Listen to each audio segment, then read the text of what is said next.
collectivization kicked off in the Soviet Union in 1917, a voluntary scheme that didn't quite catch the fancy of many peasants. The idea was that collective farms could mechanize and use fertilizers, thus producing more food. It would also mean fewer workers, freeing up a large peasant workforce for the burgeoning industries.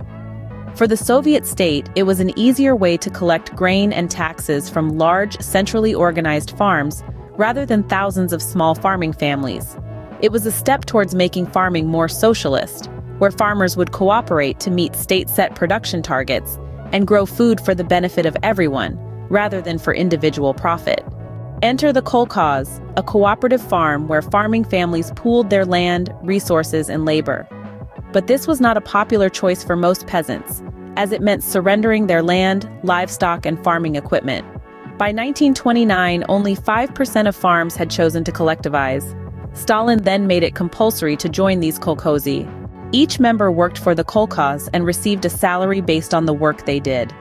Ideally, farming decisions were supposed to be a collective affair, but in reality, the Communist Party official, who served as the chairperson, made the decisions.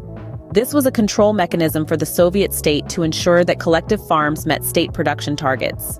The state set the price and took a whopping 90% of each kolkhoz's produce. The low prices left very little money for the collective members to share. While they were allowed to keep small garden plots for personal use, many left their kolkhozy to move to the cities, leading to the state revoking their internal passports in 1932, effectively preventing them from leaving the farm. Now let's delve into the role of the motor tractor stations, or MTS. Owned by the state, the MTS supplied the kolkhozy with farm machinery and trained operators. By 1932, the MTS had supplied 75,000 tractors to collective farms.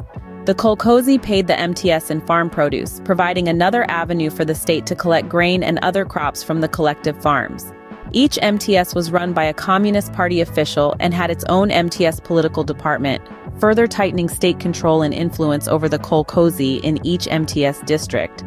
In summary, collectivization was a significant shift in Soviet agricultural policy. It began with the introduction of the kolkhoz, which, despite resistance, became a compulsory model of farming. The state exerted considerable control over these collectives, setting prices, making decisions, and taking a large share of the produce. The MTS played a critical role in supplying machinery and further consolidating state control over collective farms.